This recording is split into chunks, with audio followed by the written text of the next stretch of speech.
Welcome back to the channel. This is the Action Figure Grader. We're going to take a look at another Instagram post from one of my favorite Instagrammers on the Haslab lat gunship. We'll take a look at the current backings as of August 18th.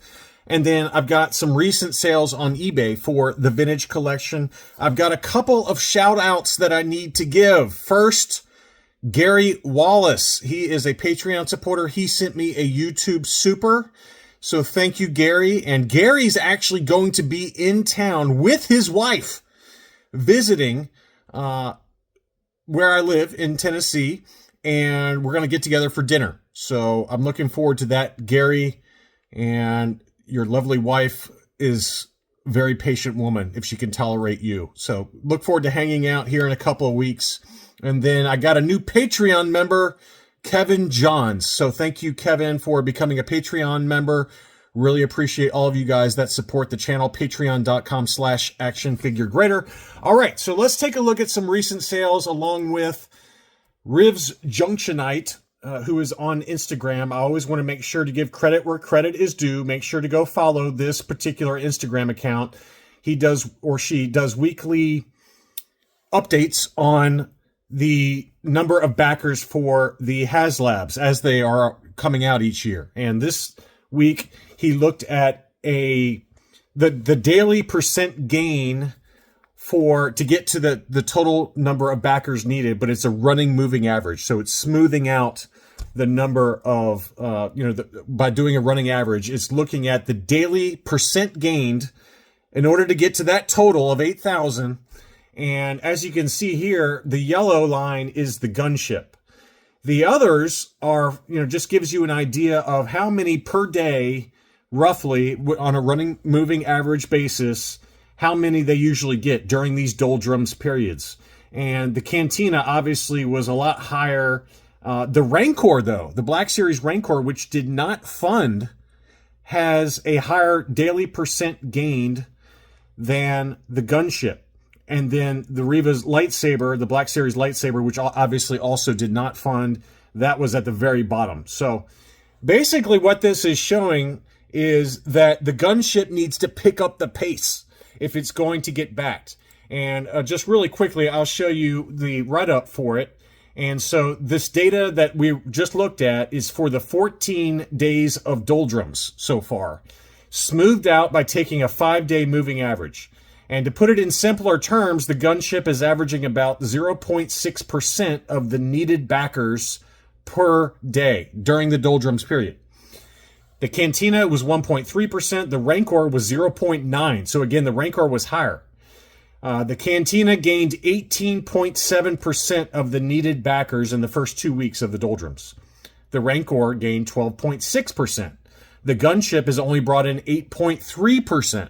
So again, basically what it means is if the pace does not pick up during this doldrums period, they're going to need a lot of backers right at the very end. And he makes a great point at the end of this. There is a psychology involved with these Haslab projects. And if it looks like the number of needed backers are still too high, it might discourage people from backing it at all. It's like, yeah, whatever, it's not going to back. Who cares? So take that for what you will. I just thought it was really interesting that, even compared to the Rancor, it's really low. It's really, really low. So the current backer total is 3,532. This is as of August 18th in the morning. So we're not even halfway there yet. The project closes in exactly 3 weeks as of the making of this video.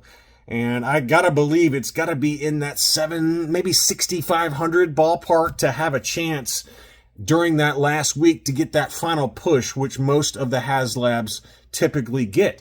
So we'll see what happens, but I just wanted to give you that latest update on the lat gunship. And now we've got some recent sales for the vintage collection, some pretty decent deals. Some went a little bit higher than I expected, especially the graded examples at the end of this video, but this is a VC29 Kit Fisto unpunched US card. Looks like it had a little bit of scuffing there below the warning, a little scuff. So that probably was a reason for why the price was maybe a little lower than what we've seen. Also had a little bit of edge wear and The card wave also, but otherwise pretty decent example for 105. This Leia was a good deal, I thought. It was listed for 175. The best offer accepted was 150 for an unpunched Return of the Jedi retail release with the prototype FET offer. And again, it was unpunched. It was listed for $24. Whoever got that for $24, that's a pretty good deal back in the day. Whenever they got that, I probably would have taken that off for the photos. The card was, though, in pretty good shape. I mean, it was still inside the star case, so it's hard to know for sure. But, overall, it looked like a pretty decent example. Maybe a little bit of curl to the card.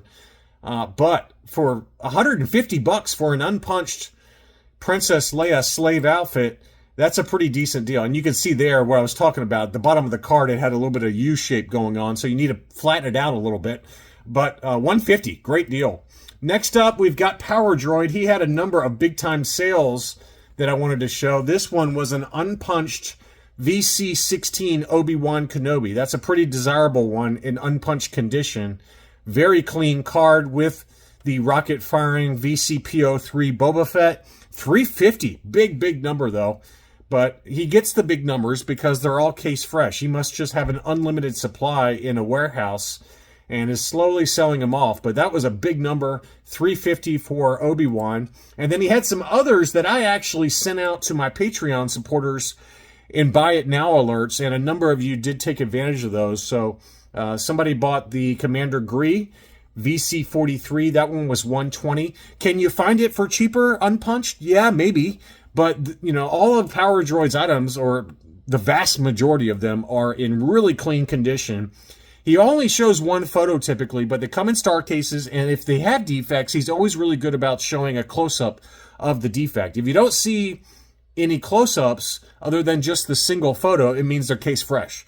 And everyone I've talked to that has bought from him has been very happy. He's got 16,000 sales, 100% positive feedback. So that Commander Gree sold. The Luke Skywalker Dagobah landing with the clear saber unpunched, that one sold for $120. Very nice example there.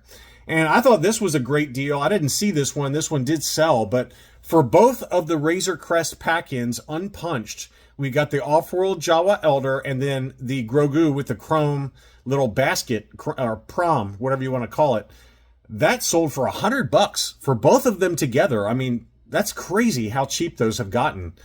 And maybe that gives you an example of what might happen with some of these other later Haslabs. But I've got some other Haslab data here that I think this is a pretty decent price. Typically for the Haslab Ghost 4 pack-in figures by themselves, just the 4, it's about $250 right now. This seller is giving all 4 figures plus the Sabine, Wren, and Chopper 2-pack for $350. So that's about what the going rate is. It's about $100 for that 2-pack, and then you got the Ghost figures. So $350 seems to be about right. Seller had 4 available. One of them has sold at $350. And then we had another sale for the Katana Sail Barge, and the numbers continue to be really strong. This one had the shipper case, but it had been opened, and it had a huge ding on the right-hand side of the box, and the left-hand side, actually. It's got 2 dings on it. And it's still sold for $2,800. $2,800. So massive number for a factory-sealed Jabba's sail barge. So, wow, that's crazy.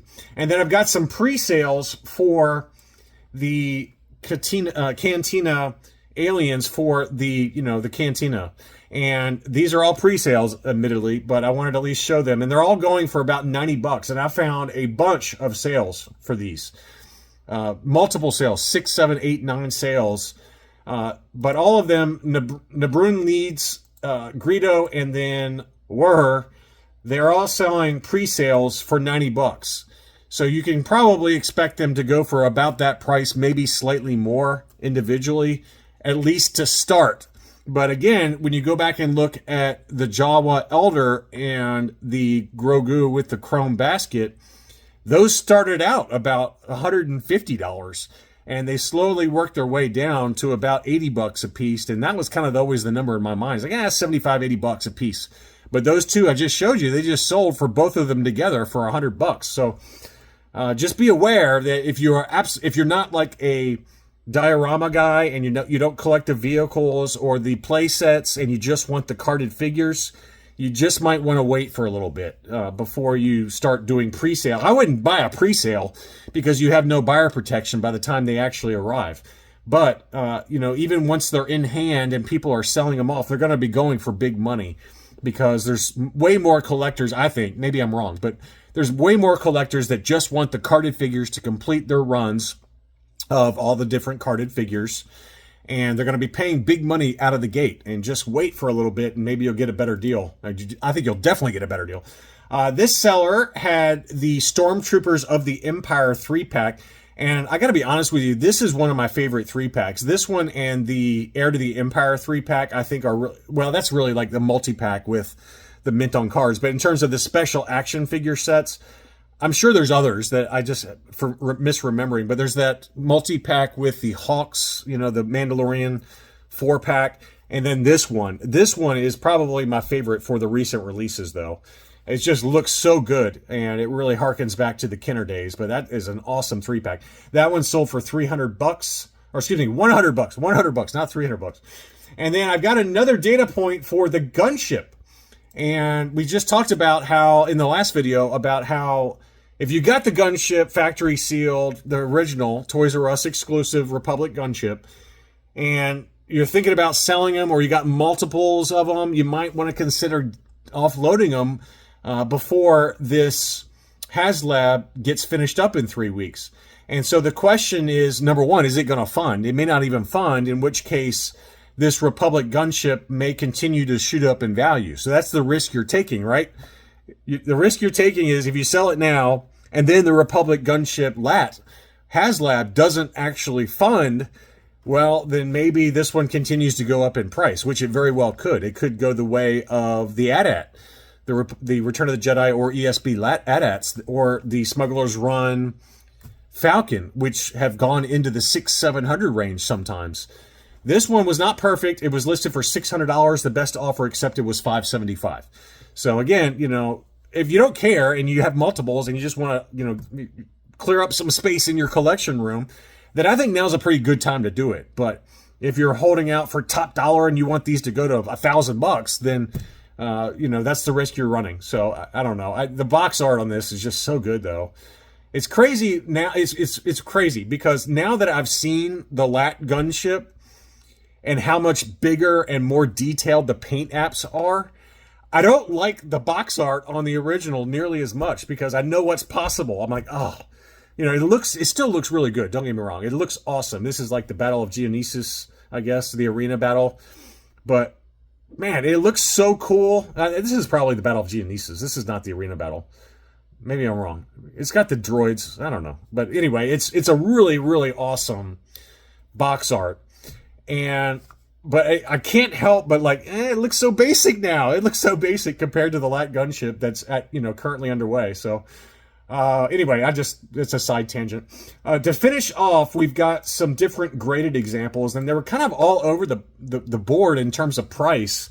This is one I did send out to my Patreon members. This was an uncirculated 9.0 Walmart exclusive Tusken Raider for $75 plus $16 shipping. So about $90 all in. But it's a Walmart exclusive, uncirculated, which is impossible to get, right? Because they're Walmart exclusive. So that means you had to somehow get a sealed case of these Walmart exclusives, send them all in for grading to AFA. And to get it for that price, I feel like that was a really good deal. Next up, the Boba Fett. This one is the corrected one with the chest plate sensors, but it was an uncirculated 9.25. That one sold for super cheap at $117.50. That one seems like a really good deal to me. And I don't know which one's more common now between the updated version that has the chest plate sensors or the, error version that, didn't have the chest plate sensors. I don't know. And Boba Fett there is looking like, really? He's got that look on his face. He's got a little head tilt going on. This was another interesting one. This was a CAS 85 Plus for the Emperor, but it was missing the accessories. 85, 95, 95 were the sub-scores, 85 plus overall. And as you can see there, it's missing any accessories for Darth Sidious. That one sold for $127.50 in an auction. Another pretty good deal on a weird factory error. My buddy Jason had this UKG 95% Han Solo in Stormtrooper disguise. Great card art, by the way, on that one. That one sold for $154.50. Pretty healthy number there, but it was an uncirculated 95 with straight 95 subscores. Awesome example there. And then South Beach Toys had this AFA 8.5 for the Canadian Baba error offer. So this is the VC09 error. It was a punched example, and you can see there it's got the Boba Fett error on there. And that one sold for $345. That's a big number there.